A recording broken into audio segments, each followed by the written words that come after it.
Motherhood in academia, is it doable? Of course it is, but what is the price? A lot of PhD contracts will grant the maternity leave for a period of maximum 16 weeks.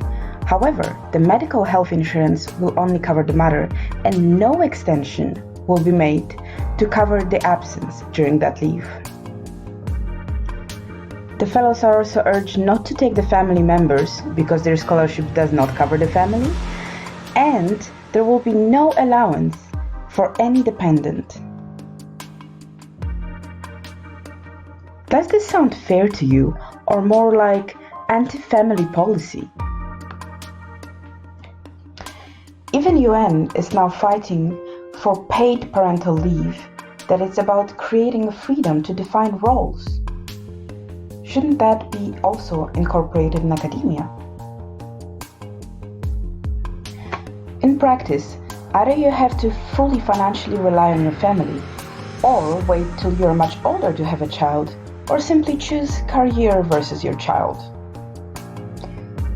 None of those options sound reasonable or actually good in practice, and that's what makes me really angry.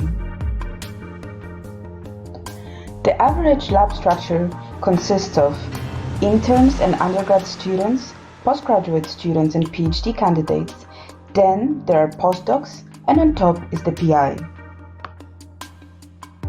One of my dear friends wanted to climb this career ladder. She started her education at the age of 23, and her university had 2 protests during that time, so she was only able to graduate at the age of 28. Then she encountered some financial difficulties, so she had to take a gap year to help her family. At the age of 29, she started her PhD, and she got completely sucked into the vortex. PhD was constant battle with paperwork, experiments, late-night hours, deadlines, pressure, so motherhood was the last thing on her mind. When she finished, she was 34 and she had to start her international postdoc in new country with no boyfriend or husband on 2 to 3 year contract with very low pay. Is that the time to start thinking about motherhood? The review in Journal of Family Reproductive Health says that the less risk range of maternal age to bear babies is 20 to 30 years of age, which is exactly the time when you're doing your PhD. Okay, but let's not be so against children in academia. Another friend of mine, she started her bachelor's at the age of 18, then graduated at the age of 21, moved on to veterinary sciences, and she didn't like it, so she dropped out at the age of 26. She started her master's and soon got pregnant and had her first child at the age of 27, so she took 3.5 months of maternity leave. After that, she got pregnant again and had her second child at the age of 29. She then decided to upgrade her master's. Now she's doing her PhD, having 2 kids waiting for her home.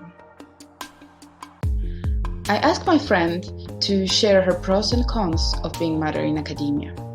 First point she mentioned was money. You can have your scholarship being paid in a lump sum, which you can invest. But on the other hand, you can start struggling quite a bit having a baby with low income. Second point she mentioned was time. Time is a very flexible concept in academia. Sometimes you can come and go as you please, which can be great when you are becoming a new mother. On the other hand, if you are a researcher, your time is not yours. It belongs to your experiments, so sometimes you might have to work very long hours or even come on the weekends. Additional points that she mentioned was that work under pressure might make you more snappy, so you're gonna have short temper. Additionally, university doesn't recognize maternity leave because it's too short, according to them. Hence, you have no paid maternity leave. And once you're becoming a mother, there are no breast pump facilities and no daycares, so Where you're supposed to change your baby or feed your baby, that's none of the university's concern, right? To be fair, 1 out of 6 asked mothers said that the flexibility with time makes up for all the other cons.